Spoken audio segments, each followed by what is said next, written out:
piazza.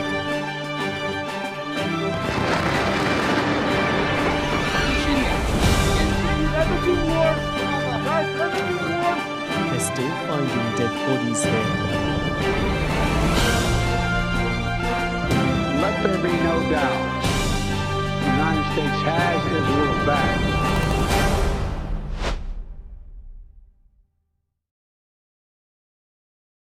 The Gaza Strip is often described as an open-air prison. Now even its walls are closing in. Israeli forces saying they hit over 200 targets today in just one neighborhood. The pieces are now falling into place for a potential ground offensive. The Gaza-Israel conflict is one of the most complex and protracted in the world, with roots dating back to the early 20th century.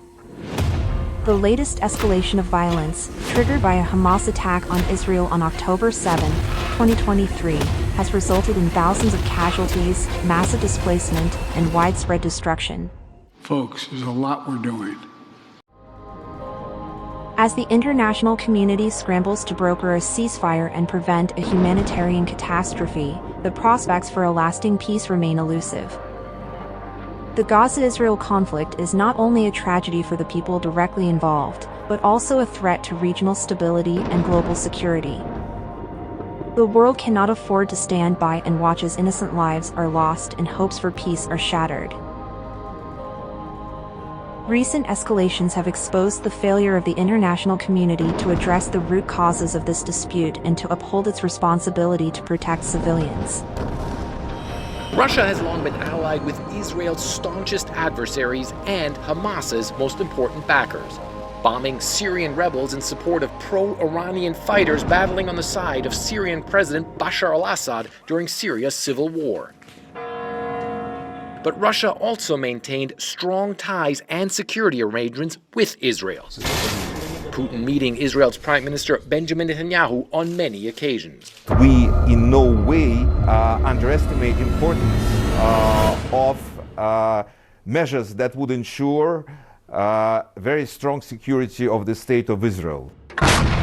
But since Putin launched his full-scale war against Ukraine, Tehran has become a key ally for Moscow at Israel's expense, fostering economic and military ties with Iran, while Tehran provides the Russian army with scores of Shahed drones the Russians used to hit Ukrainian cities and infrastructure, Kyiv says, even though Tehran denies it. President of Harvard, meanwhile, is speaking out days after a statement released by Harvard student groups on the Israel-Hamas war. The Harvard Undergraduate Palestine Solidarity Committee published a statement on Saturday blaming Israel for the deadly Hamas attack that targeted civilians. The letter was co-signed by 33 other student organizations. Harvard's president, Claudine Gay, finally broke her silence. Quote, "I condemn the terrorist atrocities perpetrated by Hamas. Such inhumanity is abhorrent," adding, "While our students have the right to speak for themselves, no student group, not even 30 student groups, speaks for Harvard University or its leadership." Hamas is an acronym short for Islamic Resistance Movement in Arabic. It was founded in 1987, dedicating itself to jihad, the destruction of the Israeli state by violent means. The start of its covenant includes a quote saying that Israel will exist and will continue to exist until Islam will obliterate it, just as it obliterated others before it. It also proclaims anti-Semitic tropes, saying that Jewish people control the world's finance and media and are responsible for starting all the wars. Now, in 2017, on the anniversary of 30 years since its founding, it published this new charter. It omitted the anti-Semitic language, and it said that Hamas did not oppose Jewish people because of their religion. Now, part of the reason for that new charter is because Hamas became a different organization. In 2006, it won elections in Gaza. And in 2007, it fought a violent war with its Palestinian rivals to win control of the territory. And there's been the government since then, running the civil service and carrying out the functions of a state, such as healthcare and sanitation. Israeli intelligence has estimated it can muster 30,000 rockets, the majority of them homemade. It's got around 300 anti-tank missiles, 100 anti-aircraft missiles, and it could call on anywhere between 10 to 50,000 fighters. It is time for all parties to end the cycle of violence and resume negotiations based on international law and human rights. The repeated violations of international humanitarian law by both sides must be investigated and prosecuted. The long-standing grievances of the Palestinians must be recognized and resolved. The legitimate security concerns of Israel must be respected and guaranteed. Only then can a just and durable solution be achieved. Israel's conflict with Palestine is a reminder of the urgency of finding a political solution to the Israeli-Palestinian conflict, which has been stalled for decades.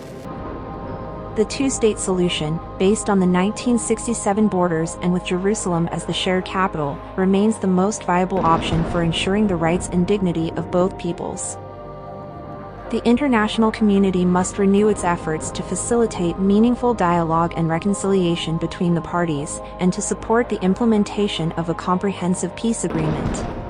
Stay tuned for our next episode, where we will explore another topic of global interest. If you enjoyed this video, please be sure to like, share, and subscribe to our channel. We appreciate your support and feedback. See you soon!